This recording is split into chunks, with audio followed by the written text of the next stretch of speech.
InterSpirituality movement is part of a vast unfolding that is really a divine experience. It is an experience of God or the sacred, the absolute, revealing itself in a new way at a new time in history. This bigger unveiling, this bigger unfolding is related to a time of incredible unity and oneness. And the human being has the capacity to relate to this experience and this revelation and to participate in it. But it is not about human beings. The revelation will happen one way or the other because it is much bigger than the human race.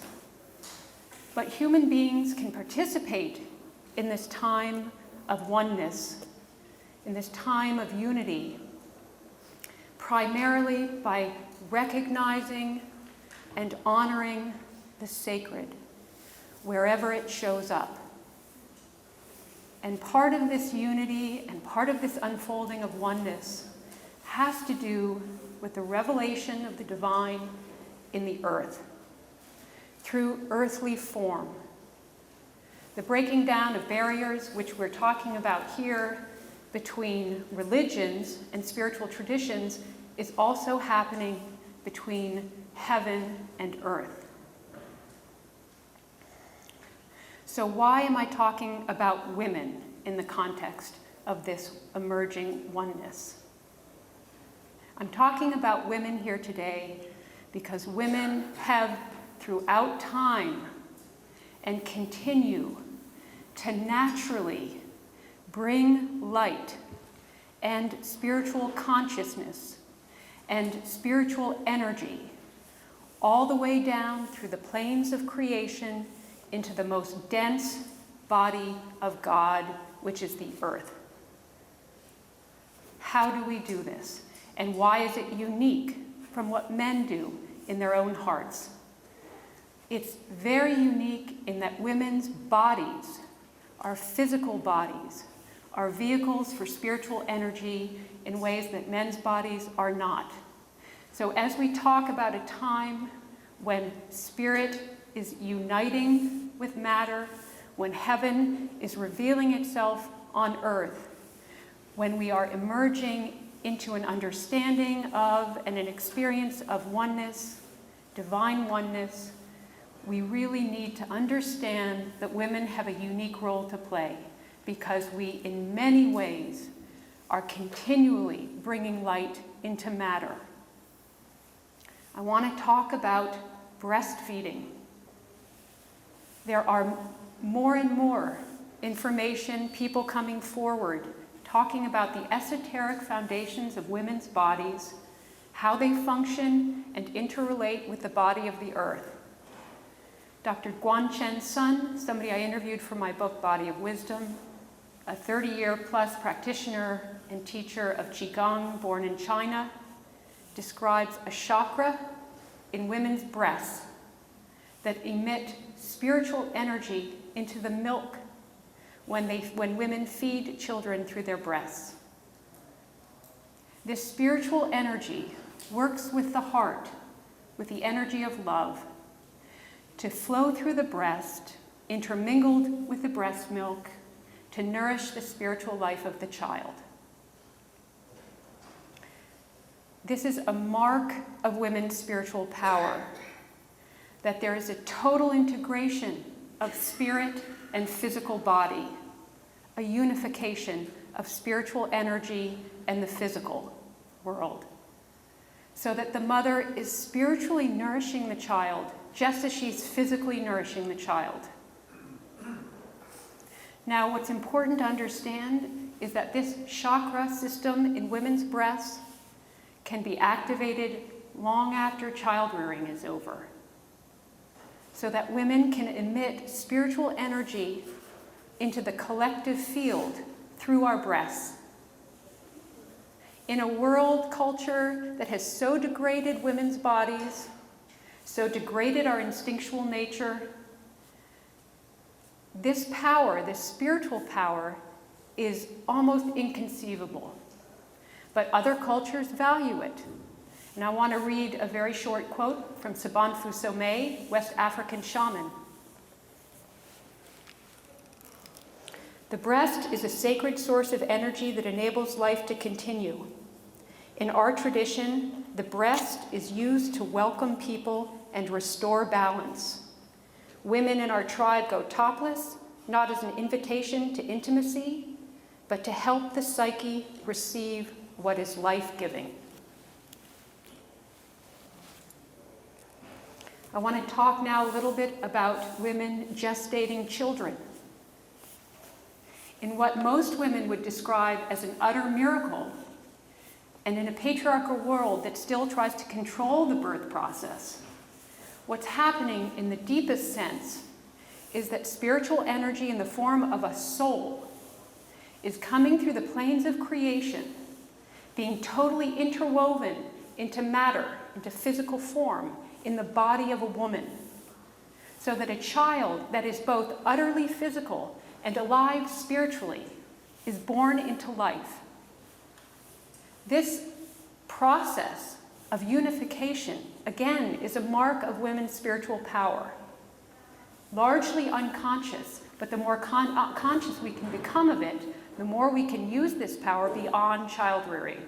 For example, Llewellyn Vaughan Lee, a Sufi teacher, talks about what is in women's chakras, a substance, which in his tradition is called Virya Shakti. So it actually has a name. It is a substance that is not in men's energetic bodies. It is active in the gestation process. It participates in the unifying of matter and spirit. We can, as women, activate this substance through our conscious reverence of what is sacred in life.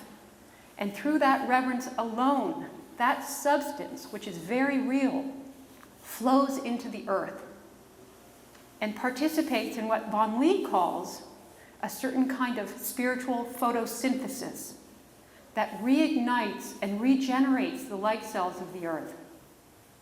And he says they have been utterly damaged through decades and centuries of the earth's objectification and abuse. So there's a spiritual work that has to do with bringing light into matter that only women can do. And as Vaughan Lee says, all that is needed is for women to reclaim and remember the sacredness of their instinctual nature, to honor what we know in our hearts and in our bodies, that life is sacred and we have very particular responsibilities in maintaining that sacred energy. I want to talk a little bit about Larry Merkuliev, an elder from the Aleutian Islands, from the Pribilof Islands, who talks very specifically about an energy matrix in women's wombs, active in birth, but also beyond birth, that connects women energetically, directly, to the formless void at the center of the universe. You might know, if you're a Tibetan Buddhist, the term Prajnaparamita. You might think of the formless void as the dark feminine. But it is women who connect directly through the energetic systems that are absolutely embodied to this formless void. Men, according to Larry Merkuliev, need to connect to women in order to access this sacred feminine force. So women have a responsibility to activate this energy matrix in our wombs, not just during childbirth, but through ceremony, by activating this matrix and projecting that matrix into the middle of a circle of women so that it can become the container for something new to be earthed, just like a soul is earthed in a newborn. Now, he talks about ceremony and women gathering in ceremony to do this work. But as Vaughan Lee says, it doesn't have to be so formal. And I think there's a deep connection to what Von Lee is pointing to and what Larry Merkuliev is talking about.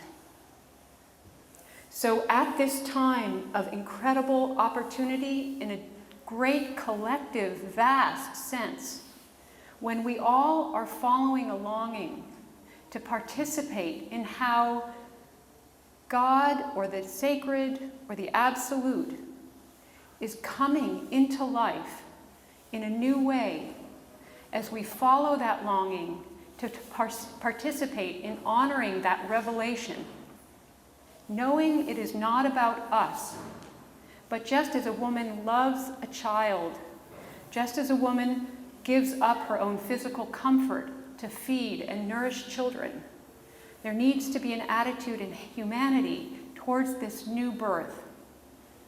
And at this time, when we are understanding that the sacred is revealing itself in earth, when heaven is no longer split apart,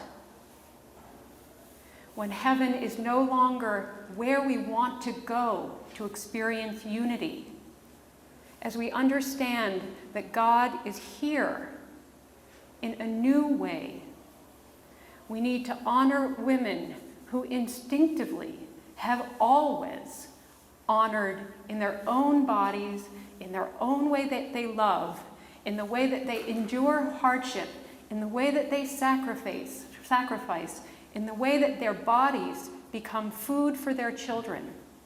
We need to honor and support women as they remember what's inside them is an entire energetic system designed to guide soul into physical form and care for soul, nourish soul, even as it separates and grows. And that's what I have to say. So I think we have about 3 minutes for a question. I've heard that the chakra of the womb is where women carry their grief. And if the grief chakra or the womb chakra is not dealt with, then that grief never heals. And I was wondering if you have any study on that. Well, I'd like to just say that there are no studies on that, probably. And I also want to encourage women to not rely on studies anymore. I'm tired of studies. We don't need studies. We don't need workshops. You don't need to pay money to know that your grief is in your body. You don't need to learn a lot to know that we've been living in centuries veiled by shame and grief, cutting ourselves off from our spiritual nature in order to survive in a patriarchal world. Not to demean your question at all, but there's tremendous grief that we have to deal with. But to find that grief and to process it and to work with it, we don't need studies. We need other women, is what we need. And I encourage women to gather in ceremony and circle and see what happens when we come together to serve that process.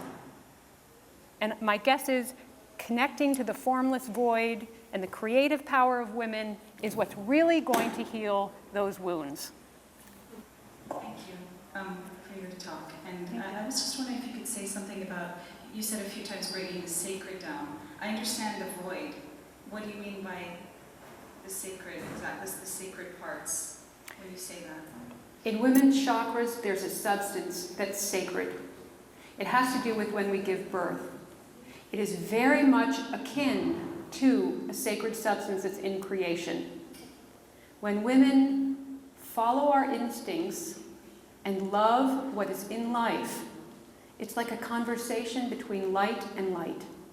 It's like a conversation between what's sacred in us with what's sacred around us in the physical world.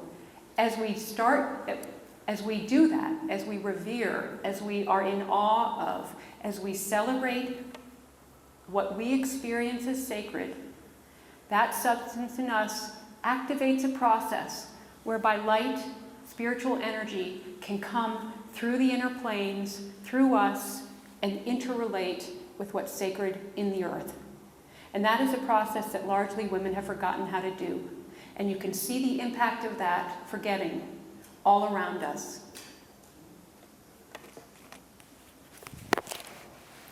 That's our time. Thank you.